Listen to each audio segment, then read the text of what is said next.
picking, or American picking. Now, some of you might be familiar with those terms if you've ever seen American Pickers, which I'm sure a lot of you have. But for those of you who don't, picking, or American picking, is the art form in which you go to old abandoned properties and buildings, farms and ranches, whatever have you, and you go around and you search for old iron or whatever your heart's desire is. And as you guys know, I like preserving history here on Yamasaki RC. And as of recently, I had the chance to do a little picking myself. And I will tell you what, I went berserk. And that is exactly what this video is about. Today we are going to be going over all the beautiful treasures I found. So stay tuned, because I'm sure you're going to want to stick around for it.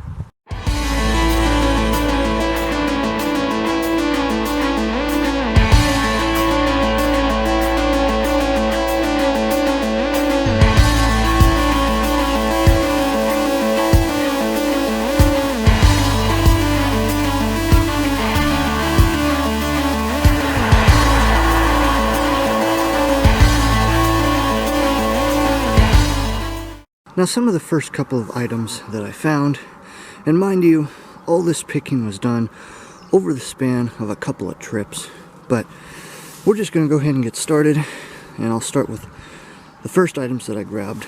These were the two first items that I grabbed. I found 4 chainsaws in total. I went and picked these up later, but the first ones I grabbed, because they were sitting right out in front of the old garage that was out there, were these two little puppies. This one is a solid state Craftsman 2.3 little 2-stroke chainsaw. This thing's just so cute, and it's so light you can just move it any which way you want. I'm pretty sure that one was more for getting up in the trees and de-limbing them, if anything else. Should be relatively easy to get going. The throttle's free, the on-off button is free, choke is free, it has compression and it pulls, has all the caps, the bar's free, so this was a good find. This next one here was sitting relatively close to this one. It's way older. I have no idea what it is. The color almost makes me think Makita, but I don't know if Makita even made chainsaws back in the day when this thing was built. It's a pretty crazy freaking saw. It's big. It's kind of got one of those bowed out bars on it, nice and stubby. It's got all the caps and everything. Has compression as well. It's just missing the air filter, it looks like, and this top cover. And the only other bad part about it is the casing is broke right here where your handle would have gone. You can kind of see how they kind of tried to jerry rig it with a radiator hose clamp and some rubber and whatever else they had, and I'm sure it worked. So I'm gonna have to figure out something on that. But if anybody knows what that saw is, please let me know. I can't find any markings on it or anything. So still an interesting find. Later on, I found these other two stashed away. This is another Homelight 150. Now I have one of these. Did a video on it a couple years ago on Yamasaki show when that was still in operation, and that thing runs flawlessly. Haven't fired it up this summer, but I ended up finding this guy, and it's exactly the same, minus the fact that the cap is red instead of black. This thing feels like it's free. I actually haven't tried to pull it over. Probably should end up doing that. Just pretty greasy and everything, but happy I found it. I can either fix this one up or keep it for parts, either or. It's a good find, good find. And then I was so excited when I found this one, because I don't know if any of you out there have ever seen the Evil Dead franchise movies featuring, oh my lord, what's the name of that actor? Bruce Campbell from the 80s, those movies. I love those movies. And if any of you were fans of it, you'll probably remember that old chainsaw that he's got for the hand. Well, guess what, y'all? They ended up using an XL12. This is a Super XL. And I don't think they're much different. These XLs are just bulletproof from what I've heard. And this one looks to be complete. Nothing wrong with it. It's even got the little safety bar right here, so if it gives you a kick back, your hand kind of catches that, and you can stop the saw blade from coming right towards your noggin, which is actually pretty nice. Pretty nice. The only problem with this one is when I tried to pull it, it has compression, but this recoil is not wanting to do its job. Maybe if I stuff it in there. Nope, still nothing. So those are the chainsaws that I found. Already off to a great start. These will be great projects in the future someday. And for anything that you guys want to see videos on any of these items, let me know. I'm planning on doing a whole bunch. I mean, I have content now for years if I can figure all this stuff out, so this is great. On the first haul back, which included those two saws over there, I also picked up this thing immediately after. I have no idea what it is. It's an old pump of some sort, I think. It's ran either by a sprocket with a chain or a big old belt on this pulley here. But the reason why I'm saying it's a pump is because you've got a crankshaft right here, kinda, and you've got piston rods, and down here are two pistons. Now both of these rods are broke clean off, and those pistons are very much rusted in there.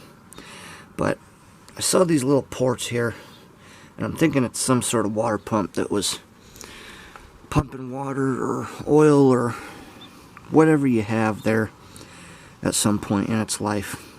And I just had to have it. I had to take it. It looks like you can take the entire thing apart. Nothing too complicated about it.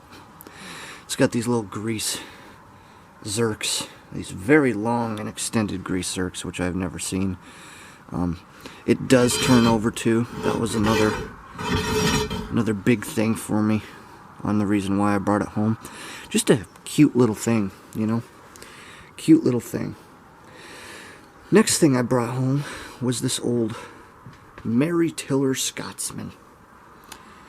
Now the reason why I brought this thing home was I wanted this engine that was on it. This is a Clinton engine. And it says right there a B701. I'm not sure if you guys can really see that. There you go. Model B701. Well, I have another Clinton engine. It's an old 700A that came off of the family ranch. And I ended up buying a manual to overhaul these engines and everything, a reproduction manual. The only thing I can find that comes close to the model is a B700. And I think that's what this is. I'm not entirely sure, but I wanted the engine. But my father told me that this thing's a classic and I should just keep it the way it is. So that's what I'm going to do. Everything's free on it. You've got a cool, if I get over here, you guys can probably see better. You've got a cool system on how this thing engages. You got your belts hooked up here to the engine. Runs over to this big, huge pulley. And then when you want to engage your tines down here, you've got a handle back here that's cable operated. And you've got a little position lock here that you can lock it back and it'll just move itself. But when I pull on that lever, it's putting tension on a clutch pulley down there, an idler pulley. And that's how you would engage this thing. Whoop, the bell's trying to fall on me. Hold up. There we go. Stay put. The only thing that's not moving is the throttle cable over here. But the engine does turn. As you can see, it's free. Cap's free. Actually, nope, the cap is not free. That's the one thing that's not free. And it's missing the angle pipe and the oil filter. I have not yet been able to track one down on eBay. When it comes to things like this, I usually go to eBay because there's a plethora of items. Sometimes, when you're looking in the right spot. It does have oil in it. It does have oil in it all the way to where it should be. It's a little black, but it's got oil in it. So that's a good sign. I bet this thing will fire up if I actually put some work into it. Beautiful, beautiful piece. Beautiful. Moving right on along, the next item, one of the next ones I brought home, was this old Esca outboard boat motor. Found this thing tucked away in kind of the lean-to side garage, open garage, just tucked away. Figured I should swoop it up. It's in great shape, aside from a broken handle here, kind of on the other side. I don't have any idea when it's from. I would have to assume maybe the 70s or 80s. I know the older, or the farther back you go on these old motors, the more metal they put on them, all shiny and nickel plated and chrome and all that. But this is just an old Esca 3 two-stroke. You can see the classic round cylinder right there on the engine. Beautiful, beautiful piece. And everything seems to be free on it. It's actually a really light motor. You can pick this thing up one hand and carry it wherever you please. One of the last things I got on the second haul, and this is just going to be a quick preview of it because I'll be making a future video of it real soon, was this old beast. This right here. Some of you may know what this is, some of you may not. You guys will just have to find out in the next video that I make on this thing in particular. But this was one of the finds of the century to me. I've been looking forever for one of these things. And you know, guys, I'm sure you guys know by now, when I say I went berserk, I really did. I brought home some more boxes. I love wood boxes, you know, because they might be in rough shape, but they still do exactly what a box does. Even 100 years later, if they're even that old. I'm not sure how old these are, but I love wood boxes. They're very useful, very handy, very sturdy, and easy to repair if you ever need to. So, got some of those. No, there's a couple other goodies in here. Ended up finding an old Coleman lantern. Let's take a look at this guy. This guy was stuffed in a whole bunch of junk, and this girl is in pretty sad shape. She is hurting pretty bad. You can see how smashed up she is. The frame is just completely whacked. Might be able to maybe bend some of these back.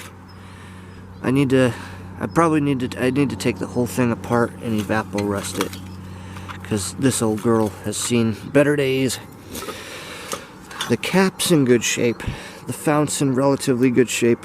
On the bottom it's pretty damn rusty, but I don't see any structural damage done to it. Everything's locked up on it.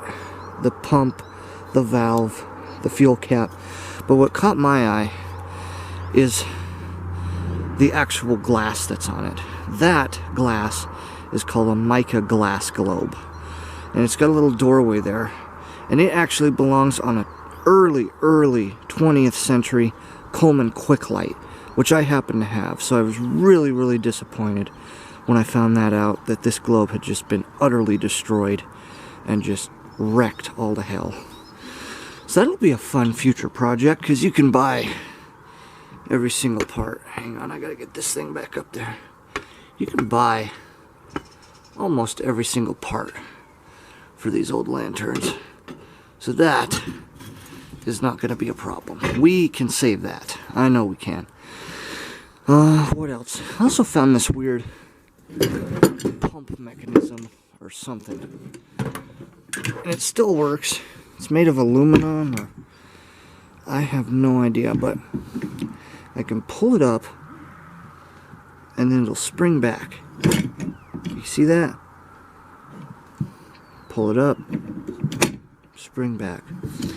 And it actually is making noise. My brother-in-law thinks that this thing's new old stock, never been used, because this little outlet or inlet right here was plugged off by a piece of rubber.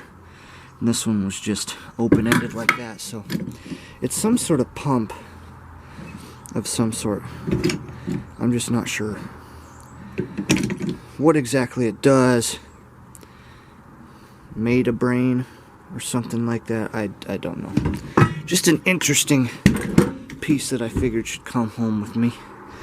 I also found a neat little water pump too while I was there. Picked that up. It still does the motion. I doubt it works though. Another thing I almost forgot to show you guys is this other engine that I brought. Now this is just the engine. Holy cow, I won't be able to drag that thing out, but I found this thing lying out kind of in a field backyard area, I guess you could call it. It was on a really old sickle mower type chassis frame deal. And I just had to have this engine. It's an old Briggs. I had no idea what it was till I started doing a little research. And this thing is old. This thing is from possibly the 40s. It's an old Briggs & Stratton Model ZZ. And this thing is in great shape. I mean, it's got this, I don't know if it's an olive green or a Forest Service green or something, but it almost makes me think that it used to be a military engine of some sort. It's free. It turns.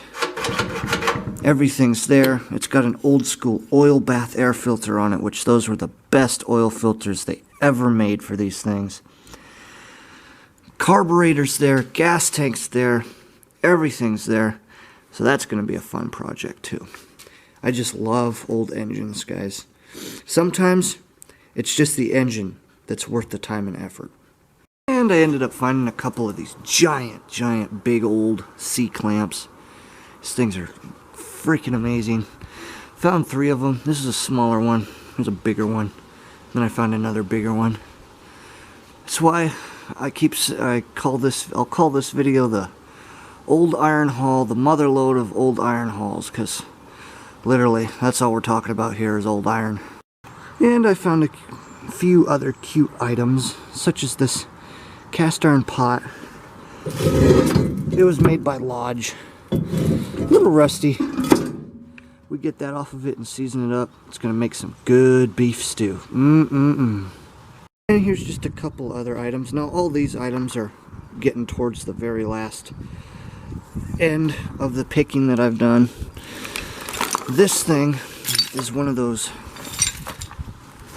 metal chain tensioner type ratchet jack deals. I'm not sure what you call these things, but you basically put your chain through one end, your chain through the other, and then you would twist this like that, and it would put tension on that chain and keep what you got held down nice and tight.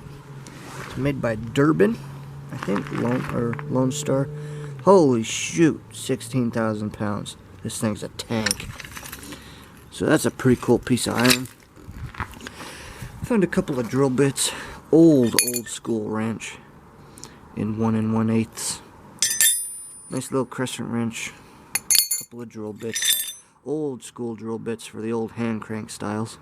Still can use them in a chuck, in a modern day drill chuck. Might not be as, as useful that way, but you never know. You never know.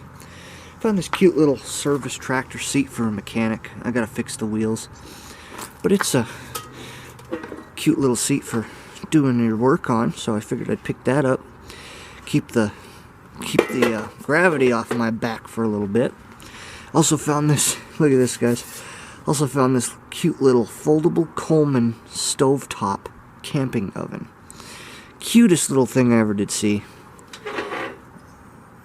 Just a great thing.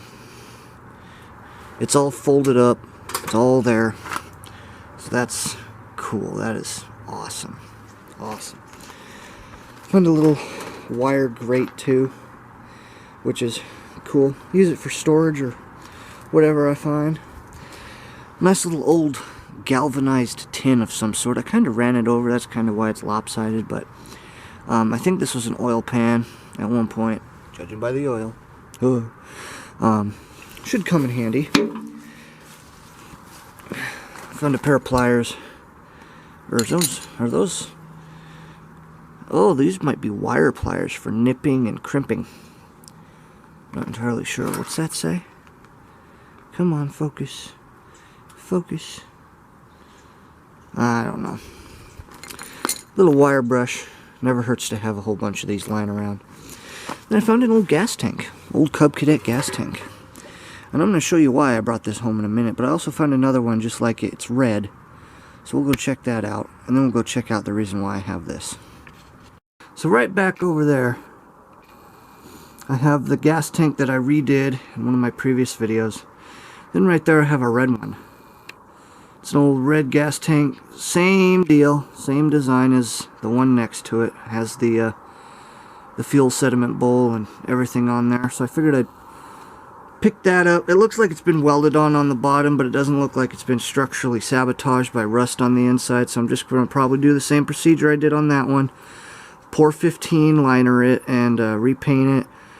Probably ultrasonic clean the bulb or the sediment bowl and everything, and it'll be a good spare gas tank, and I can probably rig it up to run a whole bunch of different machines if ever I need be. The real reason I have that gas tank is because of these 3 tractors right here. These puppies were on that property, and my dad was telling me about them when he went over there, and they weren't sure of the year, so I went over there and I looked at them, and I immediately knew they were all coming home. This was the first one that caught my eye.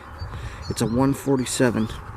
Now for those of you who don't know your Cub Cadet history, and I'm no expert, but all of these 2 here, my 123 and my 125, are both narrow frames. They're both powered by a 12-horse Kohler, and they have a narrow frame, and what that means is the frames are just straight through. It's just a straight frame going straight across. They didn't have to do any modifications until later when the engines became bigger and they had to widen the frame just a hair. And actually, it looks like they did do that to this one now that I see it, now that I'm looking at it. So you can see how your frame's going across, and then you have this little cutout area right here. Whereas if we go back on the 125, that cutout doesn't exist for that shroud right there. So I guess, let's see, can we look on the other side? The other side has the same deal. So okay, maybe this, I don't know. I thought I heard that the 147s were the last of the narrow frames, and they had the biggest engine that they could possibly put in this thing at 14 horsepower.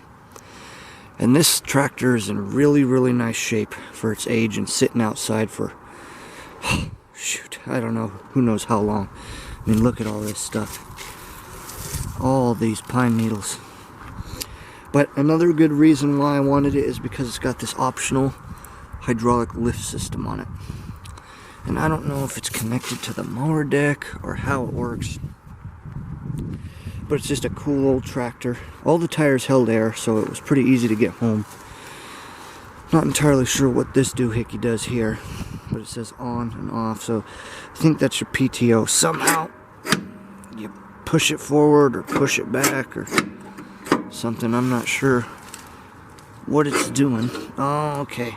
It's moving that back and forward up there, right there. You can kind of see it moving. That engages your PTO. But everything's there on it. I think I might try and get it running today.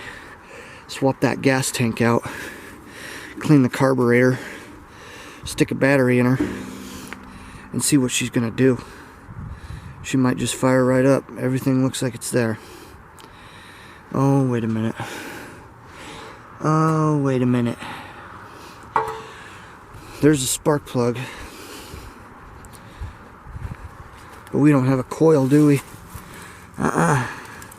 Coil's missing. No wonder it ain't gonna start. But that's a 147. Another one that was over there was this old Bowens, Husky Bowens 1050. This one is not mine. This one is my brother-in-law's, because he wants to turn it into an old racing mower. Little speed demon. It's not in bad shape. I know nothing about these old Bowens, but I can immediately tell that this thing was built in a time when steel was the main deal, if you know what I'm saying. I mean, look at that dash. That is the coolest dash I've ever seen. Nice and utilitarian looking. It's got a Wisconsin engine in it. It's got an old Delco Remy starter generator on it, which is pretty interesting. It's just a crazy design tractor. I mean, look at the size of that thing. Look at the size of that axle. That thing is huge. Holy balls. But it doesn't have a seat. It's a manual transmission. I'm not sure what the hell this thing does. It's locked up. That's locked up. That's doing something right there. So I don't know. I don't know, guys. But this one's my brother-in-law's. I drug it home for him. Pretty bumpy ride from my buddy who was doing the steering on all these machines, because I had to pull them, and then he was the one steering them. But both of the front or the rear tires on this thing have gone to heaven. They done. Their days are done. But it also didn't help the fact that these things have wheel weights on them. That's crazy. That's insane that this thing has wheel weights. Pretty insane. And then another one, the last one I got, was this puppy here. Now this old girl sadly can't be saved.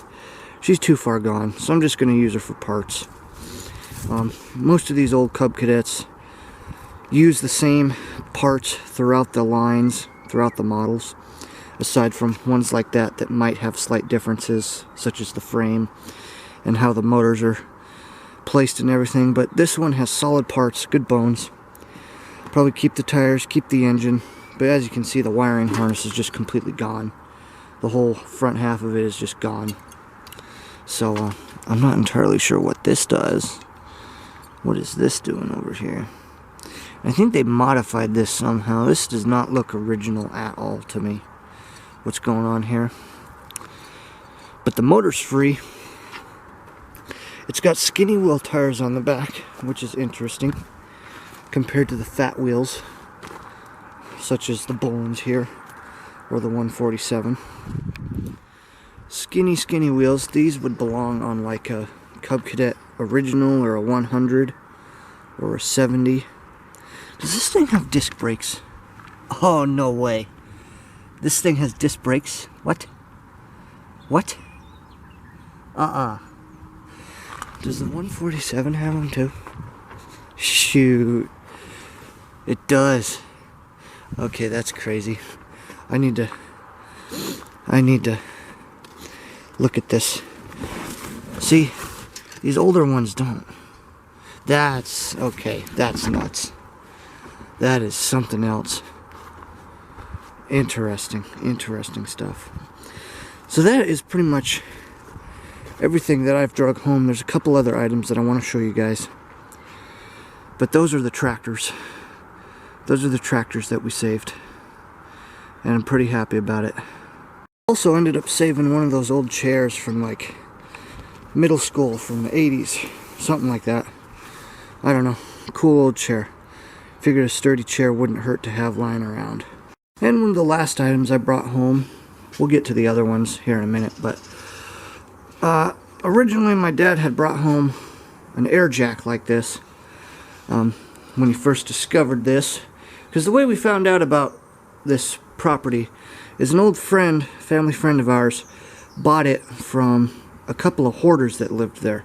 They hoarded, and I'm telling you what, they were hoarders, guys. And so all this crap has just been lying around for who knows how long. But my dad got an air jack. My brother-in-law took it to his dad, and I was instructed to go get this one. But this one is way heavier duty, way bigger. It works. It's in good shape. This is where you would put your mounts would go for your motor, or for your frame. You'd put your frame on these. I'm not sure if these twist or not. It doesn't look like they do. But all this thing does is lift up and lift down to lift your car up, so you can get under it and work under it. They're pretty cool machines. Pretty cool machines indeed. Also ended up finding this Really cool. I don't know if this is a tackle box or what this is, but it's called a roll kit. A roll kit. And this is actually a toolbox, but this is the most ingenious toolbox I've ever seen. You pop it open here, and then from here on out, it just rolls apart. You need your crap, here you go. There's your toolkit, wrapped all nice and tight and pretty in a convenient little roll-up. Pretty cool. Pretty cool stuff.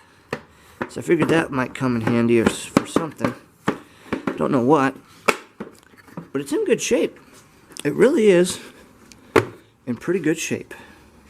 One of the last items I ended up taking home with me while I was going to get that jack the other day was this little cutie right here. Now, I don't know what model it is. I don't know if it's a Coleman, but I found this neat little stove. Look at that thing. It's so cute. It's almost brand spanking new. You got your little fins that pop up, and they go in these little slots here, just like that. So you can put your pot on it. Come on, get up there. There you go. Oh, she wanted to fall over. We'll put her on a... She's got feet, little baby feet. But it doesn't say anything about Coleman. It does say, what's that say? Rogers, Akron, Ohio, 1966. So, I'm not sure what kind of a stove it is, what brand it is. Maybe that's the brand, maybe that's not. It's a, is that a model M1950? Not entirely sure. But you got your little light bulb here. Let's see. Oh, okay, so that's off. Off is here. Or wait. Maybe that's off. That's light. Oh, this thing just wants to move all over the place. Light.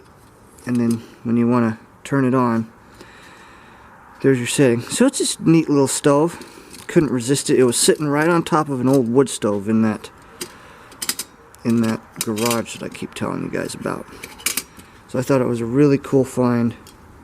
Really cool piece of history to preserve. Probably would light up if I put some fuel in it. Even comes with its little tool right there. Pop that sucker in there, line up the tabs, give her a twist, you're ready to go camping.